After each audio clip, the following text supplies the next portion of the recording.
하나님의 말씀은 누가복음 13장 10절부터 17절 말씀까지입니다. 누가복음 13장 10절부터 17절까지 말씀입니다. 찾으셨으면 한 절 한 절씩 교독을 하도록 하십시다.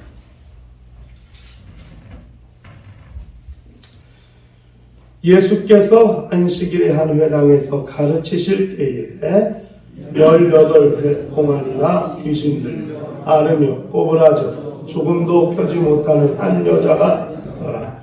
예수께서 보시고 불러 이르시되 여자여 내가 내 병에서 놓였다 하시고 안수하시니 여자가 펴고 하나님께 영광을 돌리는다.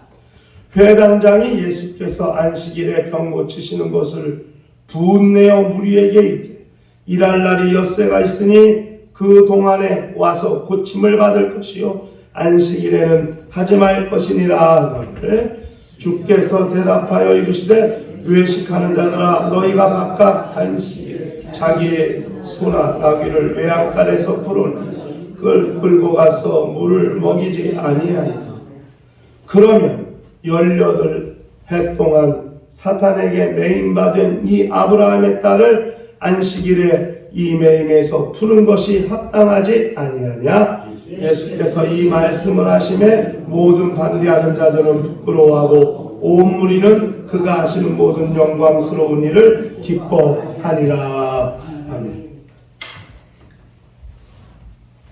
우리 신앙생활은 죄에서 자유를 얻고 사는 삶을 말하는 것입니다. 죄에서 자유를 얻고 사는 삶이라고 말을 하니까 오해를 하지 말아야 하는 것은 죄에서 자유를 얻고 산다고 해서 아무렇게나 살아도 된다는 말은 아닙니다. 이건 아주 중요한 말입니다. 성경에서 우리가 핵심을 말할 때 율법과 복음 이렇게 우리가 성경의 핵심을 이야기합니다. 율법으로는 구원을 얻을 수 없다는 것을 우리는 잘 알고 있습니다. 율법의 기능이 뭐냐면 죄를 깨닫게 하는 것이고 또 그래서 율법으로는 죄 없이 함을 받지 못하고 죄를 깨닫게 해서 그 죄 없이 함을 받게 하시는 분. 그래서 예수에게로 인도하는 몽학 선생으로서의 율법의 기능이 있다는 것을 우리는 잘 알고 있죠. 그 율법이 예수에게로 인도했어요. 그래서 우리가 예수를 만났어요. 그 예수로 말미암아 죄 없이 함을 받고 구원을 얻었어요. 그러면 율법이 이제 필요하지 않냐? 그럼 율법은 필요 없는 것이냐? 하는 문제거든요. 율법이 필요 없다고 보는 것이 복음주의예요.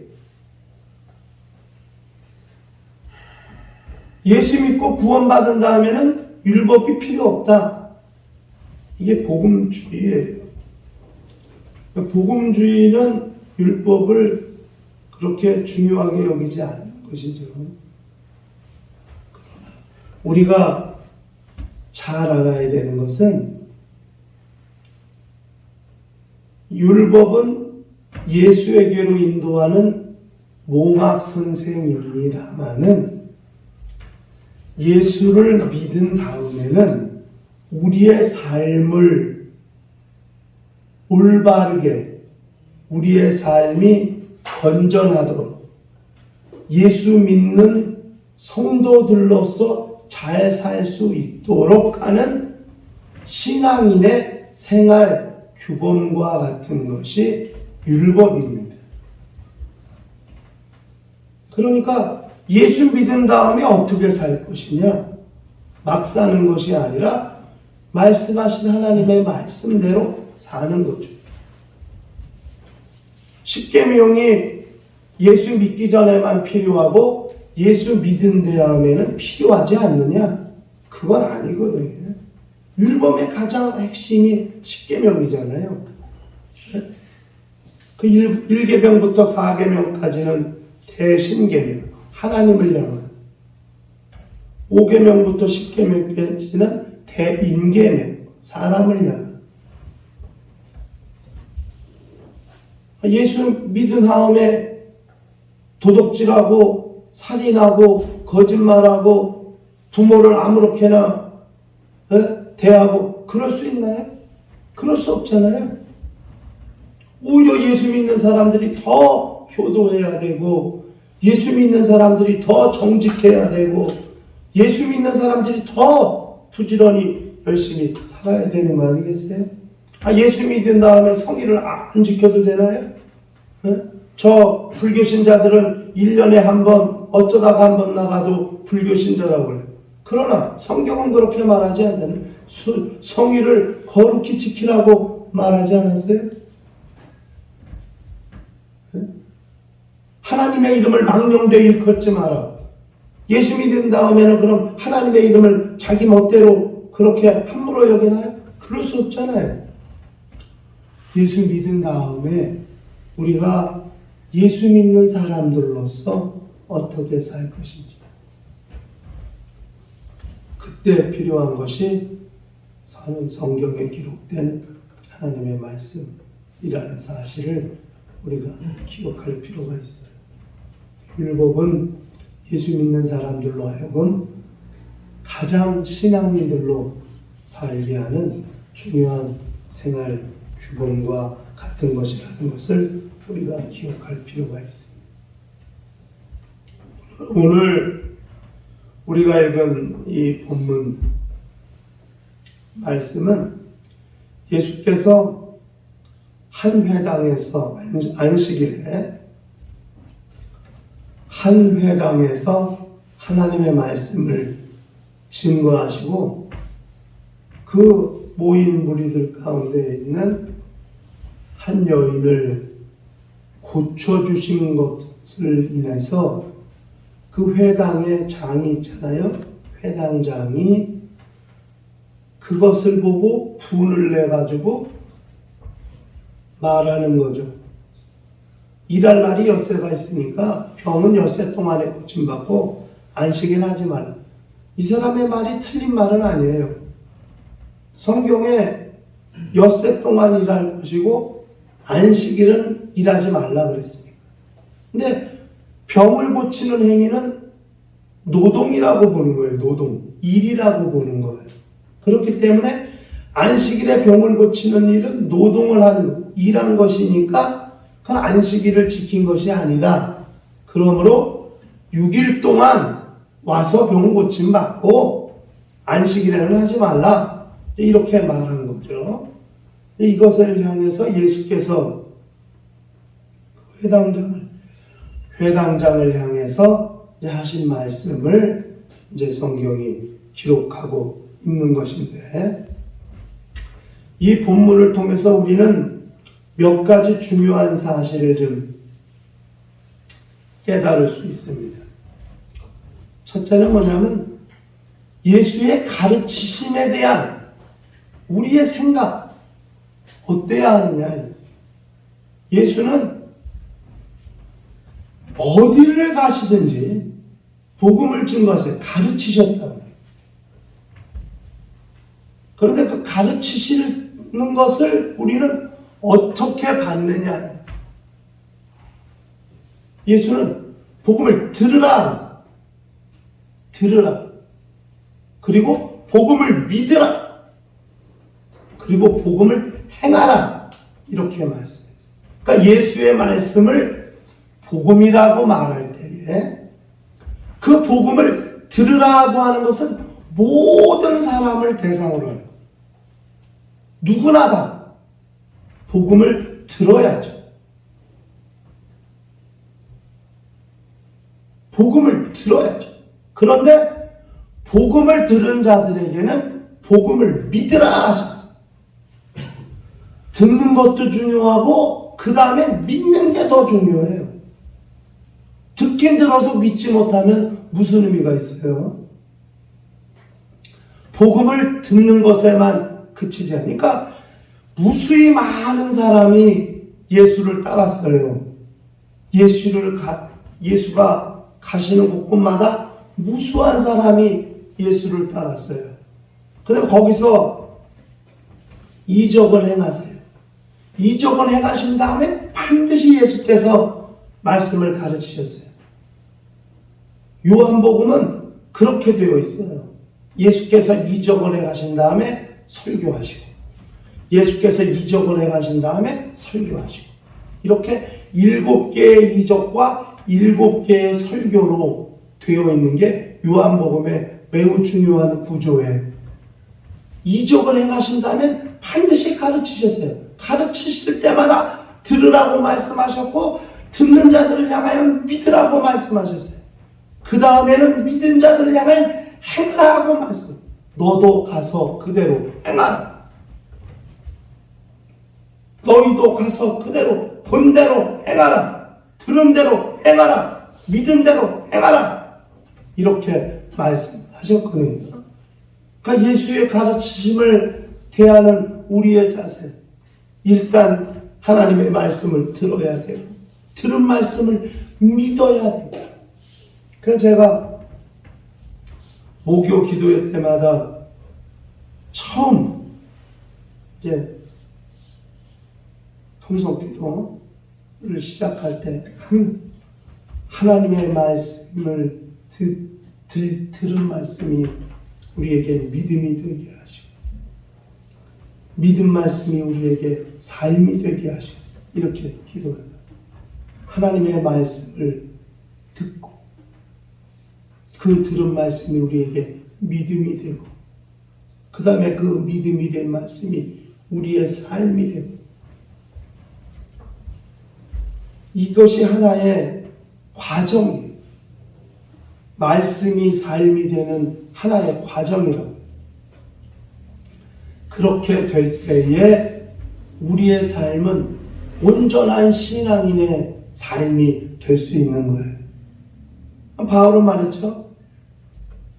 믿음은 들음에서 난다. 하나님 말씀을 듣는 것에서 믿음이 생겨. 근데 그 그리스도의 들음은 그리스도의 말씀으로 말미암는다 하고, 그렇게 성경에 로마서 10장 17절에 말씀합니다.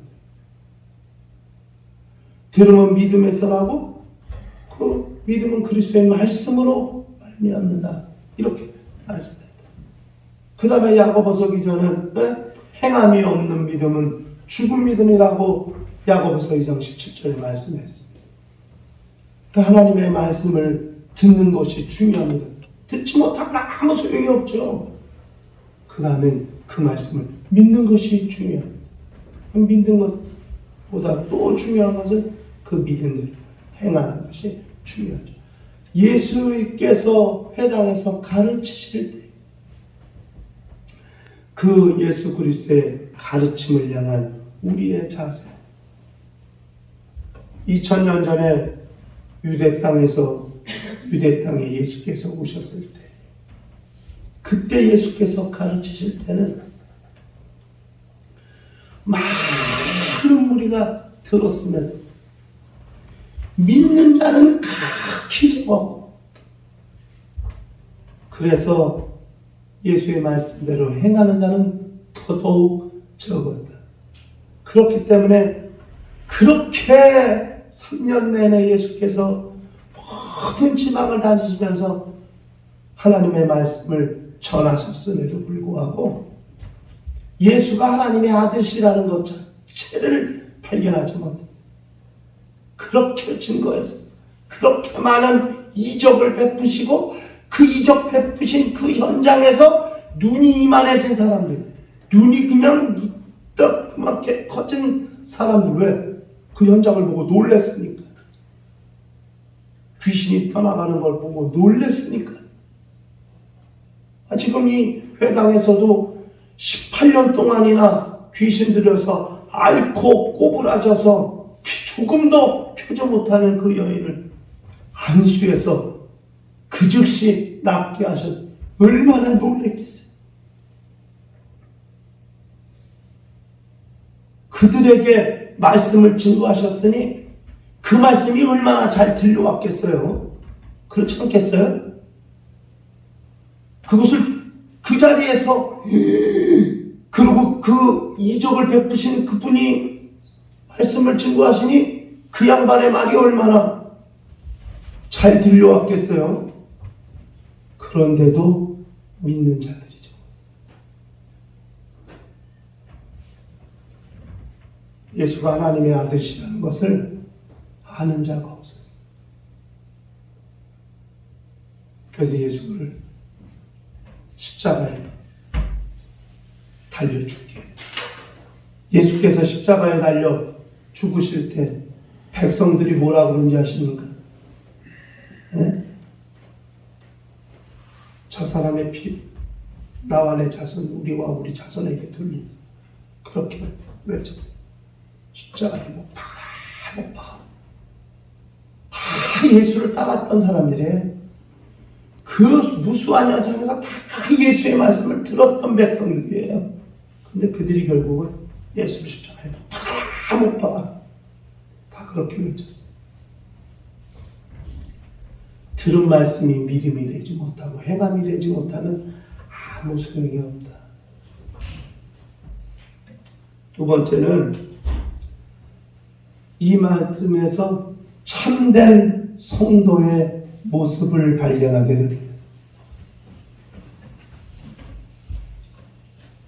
지금 그 회당에 나온 모든 사람들이 다 안식일을 지키러 나온 사람들이에요. 그런데 유독 주님의 관심을 끈 여인 한 사람이 있습니다. 18년 동안 귀신 들려가지고 앓고 꼬부라져서 등이 완전히 굽은 거잖아. 이렇게 허리가 앞으로 구부러져가지고 조금 더 허리를 펴지 못하는 상태로 18년을 살았어요. 얼마나 힘들겠어요. 그런데 그런 상황에서도 그것이 핑계가 되지 않고 안식일을 성수하러 회당에 나온 거예요. 부끄럽지 않습니까? 여자들에게 외모는 특별한 의미가 있죠. 여자들한테. 여러분, 저는 이게 뭐 이렇게 TV 돌려면 홈쇼핑 같은 거 하면 다 여자들 뭘 얼굴에 바르는 거, 먹는 거, 노화 방지, 뭐 피부를 팽팽하게 하는 뭐 청량 그 미용, 뭐 건강 관련된 식품, 미용 관련된 제품들 이런 거 엄청 판매하죠. 보면은 막 그냥 거기 쇼 호스트들이 자기 얼굴에 직접 발라서 임상 실험하지 테스트도 해보고 그래요. 그죠? 그런데 생각을 해보세요. 지금 이 성경 본문에 나온 이 여자분의 나이가 어떤지 기록이 안 돼 있으니까 모르겠어요. 그러나 제 생각에는 할머니는 아닐 것 같아요. 그죠? 할머니는 아닐 것 같아요. 그런데 그렇게 한창 외모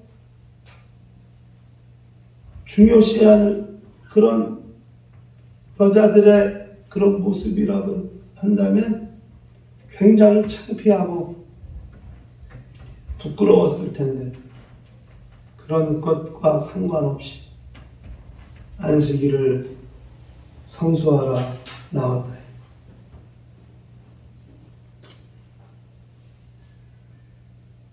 더더욱 예수께서 그 여인을 불렀어요.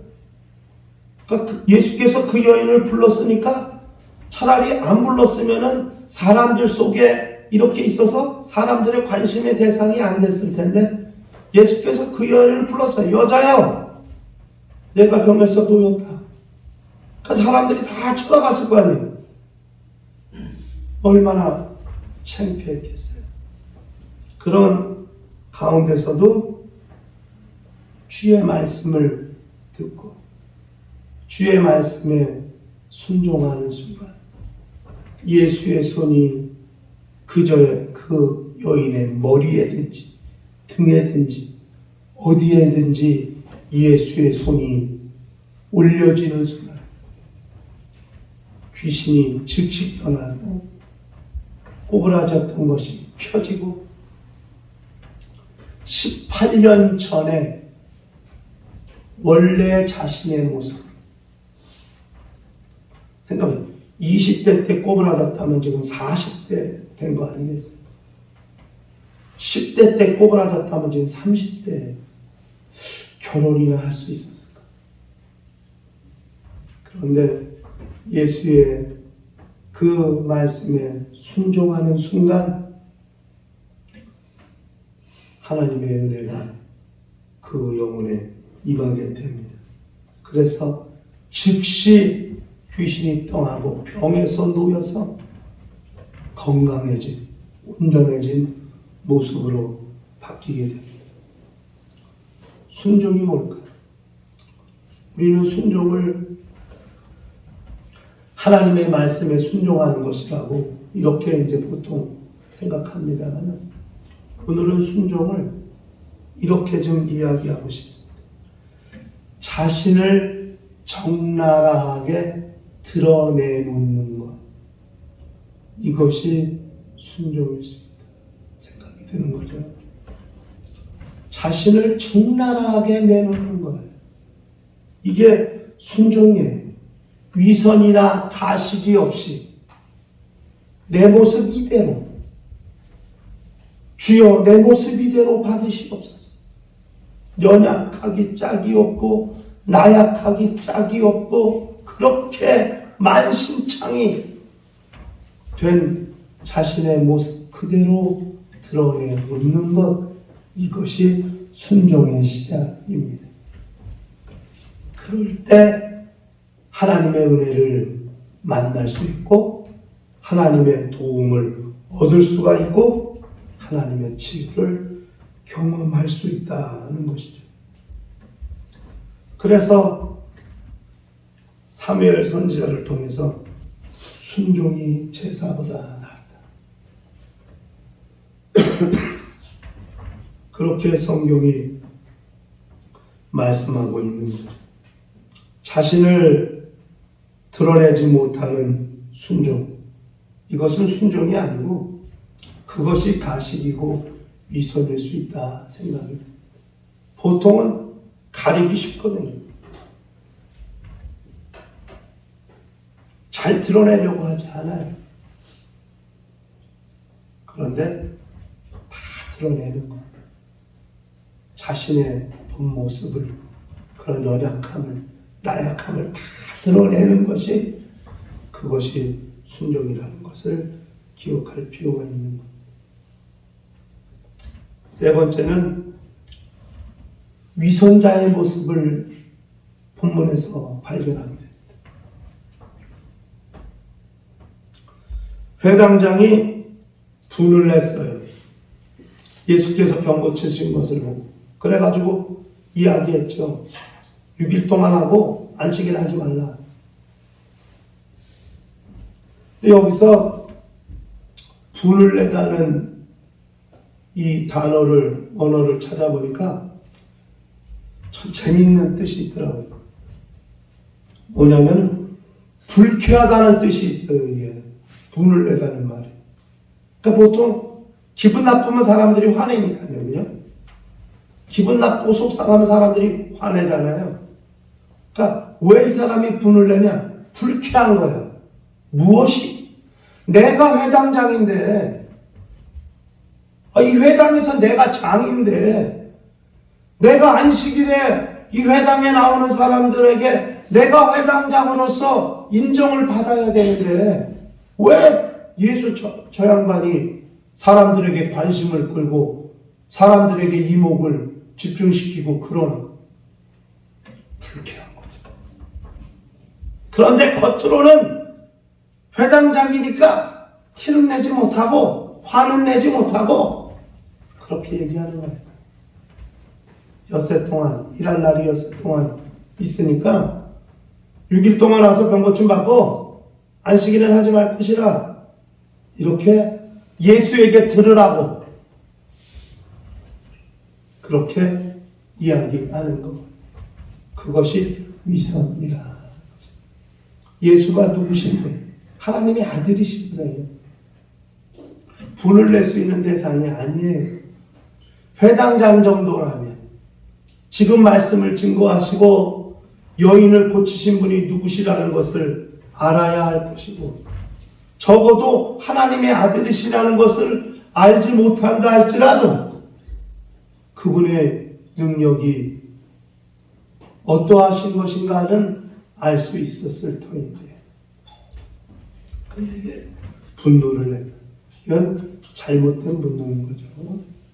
그것이 회당장의 모습을 통해서 볼 수 있는 위선자들의 모습입니다. 우리는 예수께서 하신 말씀을 좀 기억해야 해요. 안식일에 왜 그건 일이 아닌지 모르겠어요. 아니 짐승들한테 물도 먹이고 풀도 먹이러 풀어서 물 먹인다. 안식일에 그건 또 일이 아니에요. 되게 웃기죠. 그러니까 이게 코에 걸면 코걸이고 귀에 걸면 귀걸이라고. 아니 사두개인들이 이렇게 다니면서 동전을 이렇게 떨어뜨리면은 안식일에 그 동전을 딱 줍는 게 이게 원래 이게 노동인데 그건 또 노동이 아니래요. 그러니까 자기네들에게 유리한 쪽으로 하나님의 말씀을 그렇게 변개시킨 거예요. 이게 장로들의 유전이에요. 그러니까 장로들의 유전이 하나님의 말씀은 아니죠. 그런 것들을 예수께서 예로 드는 거죠. 아니 너희가 안식일에 소나 나귀나 물먹이로 풀어놓지 않냐? 아니 그런데 18년 동안이나 사탄에게 매임받은 아브라함의 딸을 그 매임에서 푸는 게 뭐가 문제냐? 주님 말씀. 매임에서 푸는 것. 이것이 죄에서 자유를 얻게 하는 주의 말씀. 18년 동안 사탄에게 매임받은 여인의 모습은 지금 온 인류의 모습과 같은 것이죠. 이 여인은 온 인류를 대변하고 있는 거예요. 죄에 매여, 죄의 사슬에 매여 있는 온 인류의 모습. 그 죄에서 자유하게 하는 것. 매임에서 풀게 하는 것. 풀어주는 것. 예수의 사역이 이것을 위해 오신 사역이라는 것을 우리가 기억해야 돼요. 그러므로 우리가 해야 될 일은 뭐냐? 죄에서 자유를 얻었다면 그리스도의 사역, 주 예수 다시 오시는 그날까지 이 땅에 남아있는 그리스도의 사역, 매임에서 풀어주는 일, 매임에서 푸는 일, 이것이 그리스도의 남은 사역을 감당하는 교회의 모습이 되어야 한다는 사실을 우리가 기억할 필요가 있습니다. 주님이 세우신 교회가 해야 될 일은 매임에서 푸는 일이에요. 죄에서 자유를 얻게 해주는 일이에요. 그것이 우리가 감당해야 될, 이 시대 우리가 감당해야 될 우리의 사역이라는 사실을 기억하면서 그리스도의 사역을 감당하는 거룩한 교회, 거룩한 성도, 거룩한 심령이 될 수 있기를 주 예수 이름으로 축원합니다.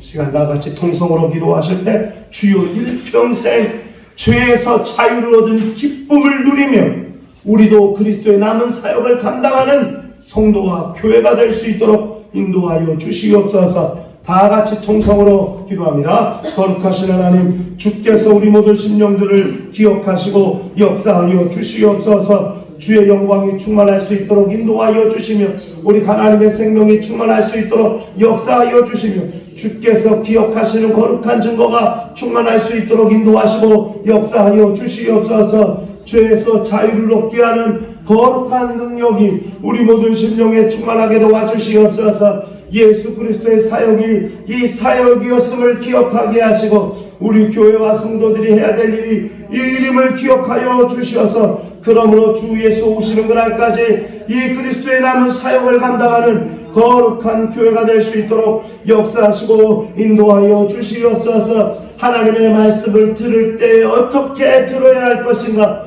듣고 믿고 행하는 절차를 통해서 온전한 신앙인의 모습을 가질 수 있도록 인도하여 주시옵시며 참된 성도의 모습을 이 여인에게서 보게 하시고 자신의 부끄러운 모습을 적나라하게 드러내는 순종을 통해서 하나님의 은혜를 입게 하셨음을 알게 하여 주시옵소서. 하나님 아버지, 주께서 베푸신 은혜를 감당하고 듣기 합당한 거룩한 영혼들이 다 될 수 있도록 역사하시고 인도하여 주시며 주의 영광이 모든 심령에 충만할 수 있도록 역사하여 주시고 인도하여 주시옵소서. 주께서 함께 하시고 은혜 베푸시기를 간절히 빌고 나올 때에 주 예수 이름 받들어 기도하옵나이다.